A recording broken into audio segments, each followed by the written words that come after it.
Who said that? Tell her we're going to fight. Okay. So, I'm going to start with the square root function.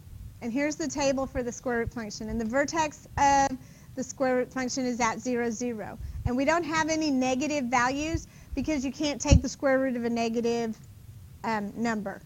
So this is what I'm going to start with right here.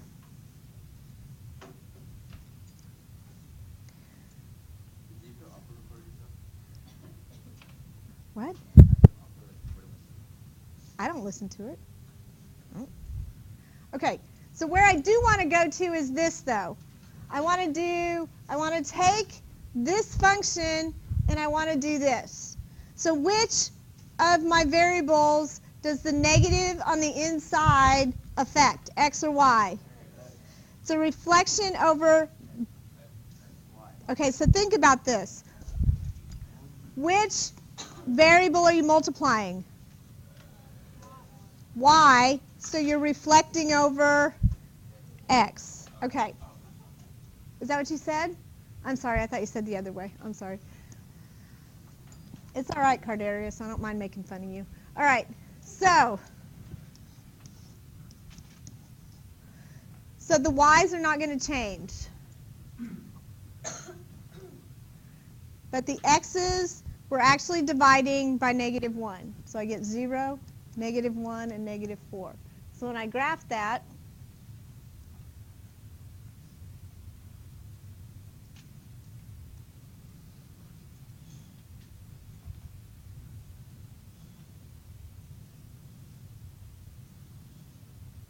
and you did say it backwards.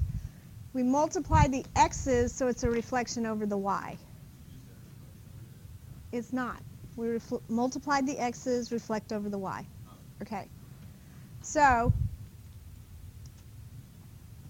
the next thing I want to do is this. I want to do this one.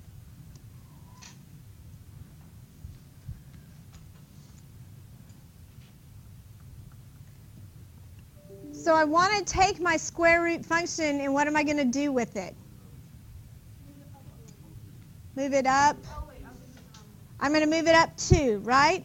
So I'm going to add 2 to the y column, correct? Do I have any other transformations that I'm doing here? If there's no other transformations, can I just take the parent function and shift it up 2? Is that okay? So I'm going to take 0, 0 and shift.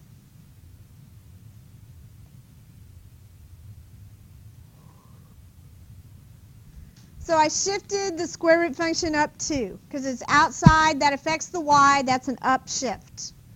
If it was -2, it would shift it down. I would start at 0, 0 and shift it down 2. Now this one, this time, I have x plus 1. That's with my x variable, but what do we know about our x's? Big fat liars. So which way is this shifting? I'm going to the left. So instead of 0, 0, I'm going to go here.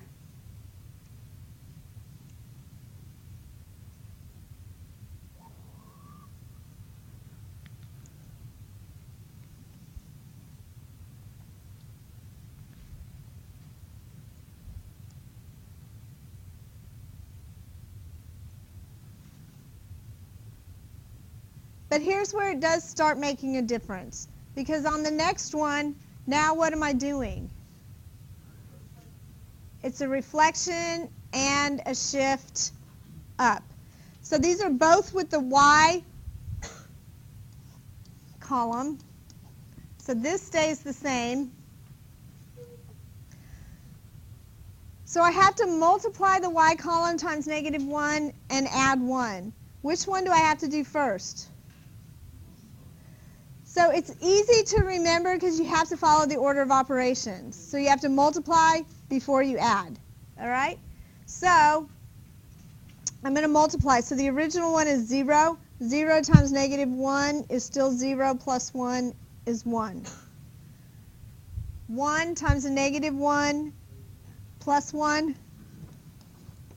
2 times a -1. -2 plus 1. Bless you. -1.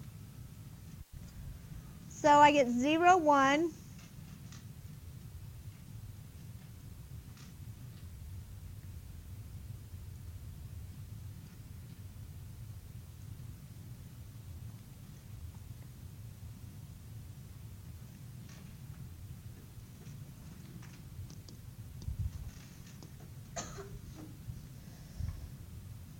So now I want you to look at this one. What are my two shifts? I'm multiplying the x column, well actually dividing by -1, right? And I'm going to shift 4. That's what it looks like, right? So, but here's what you have to do. You have to take the negative out to start. And if I do that,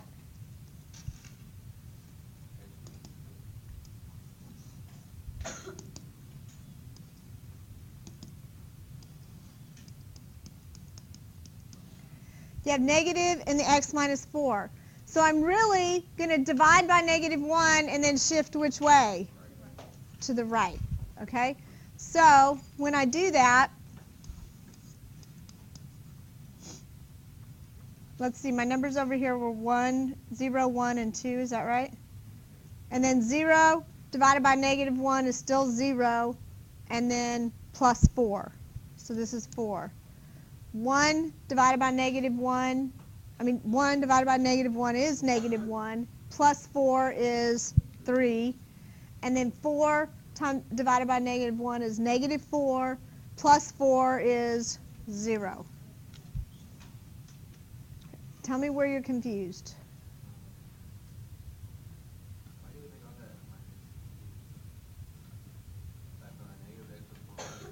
From here? Because you won't get the right transformations unless you do this. So I had to divide out the -1. Okay?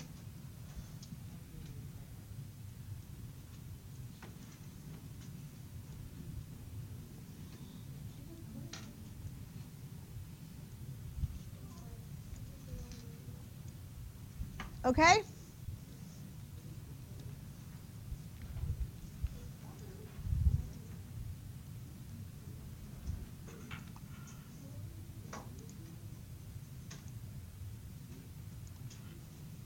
Okay, yes. So, I said, yeah, leave your phone.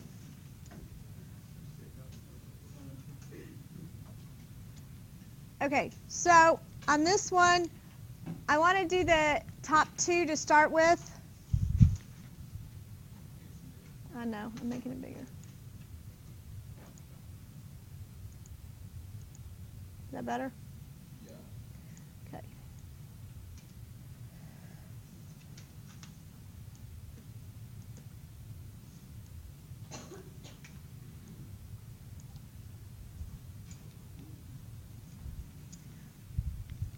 Okay, so first of all, what's the parent function here? Well, on this one and this one, what's the parent function? It's the cubic, right? So I wrote out the columns here for the cubic. So what's the difference between this and this?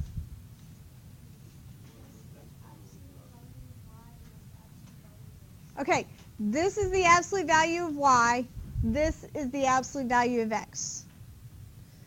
So I had questions yesterday, right? I don't know what to do. Well, first of all, it's in your notes.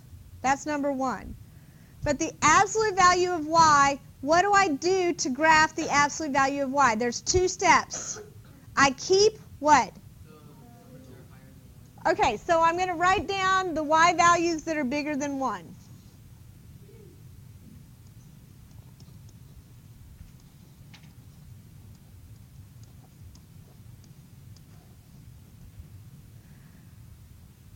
And so we can go ahead and graph this.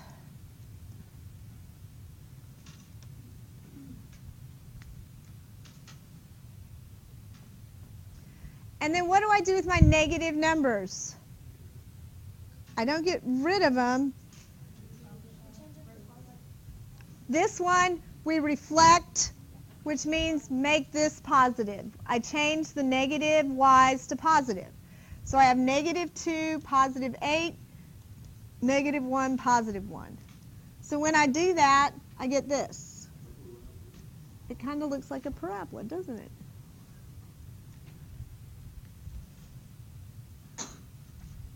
So that's the y. Keep the positives, reflect the negatives. So for the absolute value of x, I keep the positive x's this time. So my positive x's are right here. So I'm going to keep the positive x's.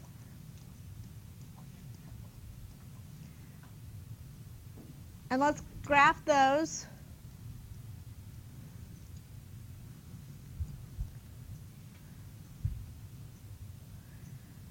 And once I graph them, then what do? This is kind of the weird one. So I take this thing and reflect it. So what happens?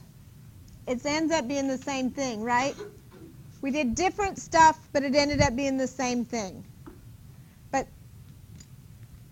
the absolute value of y, keep the positive y's. The absolute value of x, keep the positive x. Then shift up on the y and reflect on the x.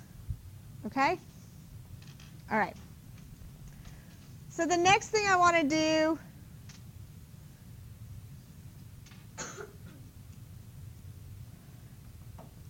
is write this one down. This is a parent function for a semicircle. Wait, the bottom one? This one. I'm going to come back to this one. Write this one down.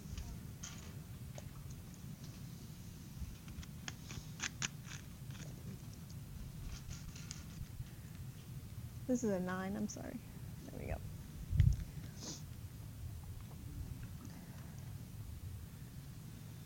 So if this is the parent function for a semicircle, and this number right here is r squared, what's the radius of the semicircle? 3. So this is how I'd graph it. I would start at 0 and count out. 1, 2, 3. 1, 2, 3. 1, 2, 3. And so there's my semicircle.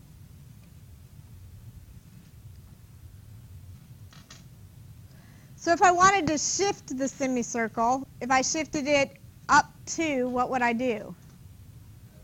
I would just add 2. If I wanted to shift it left, I would just shift left. Okay? So that's pretty easy. All right. I do want to go back to do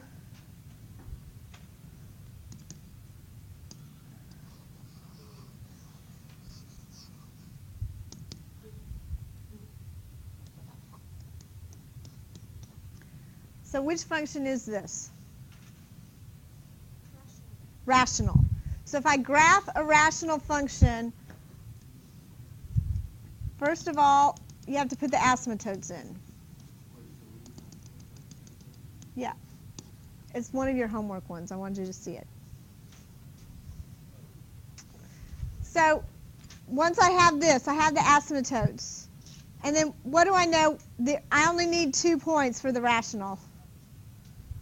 I need this point and this point.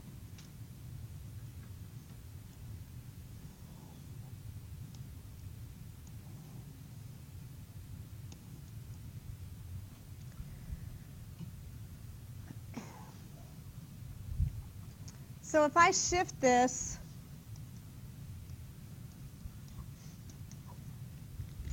if I want to shift the rational 2, first of all, is that a right and left or an up and down? Up and down. So the first thing I want to do is I want to shift the asymptotes. So if I move the asymptote up 2,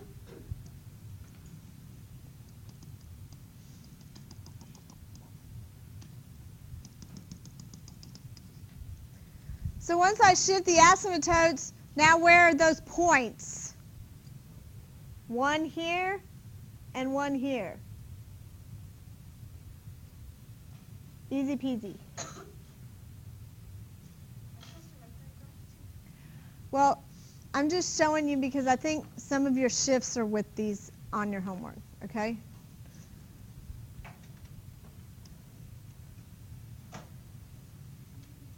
So 1 over x squared, which function is that? Are you out of graphs? All right. Well, do this one, don't do this one. So 1 over x squared looks like this, right? You said do which one? This one. I still have the 2 asymptotes, and that's what this looks like. So which way am I shifting? Right or left? I'm shifting right because this is with the x's, and our x's are liars. So this time I'm going to shift the asymptotes 2 to the right.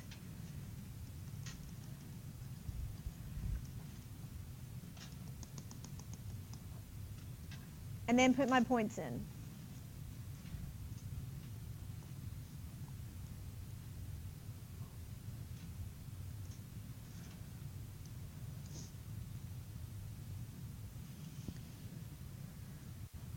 Okay, so go ahead and look on your homework page. Okay, so this blue page, this lists all of the transformations. So if you need something to follow, you can follow this, but I think it's easier just to memorize what goes with the x and the y. Okay, so look at your homework. We're going to start on number 9. I would believe starting on number 9 means that you would start on number 9. You can do 1 through 8 if you choose. Okay, turn it over and look at number 17. Y'all, what is that parent function? 17, what is it? It's a line. How do you graph a line? So what is the slope there? Negative 2/3. So you're going to go down 2 over 3. But where are you going to start? At 4, because that's the y-intercept. Do not miss that problem. It's a line.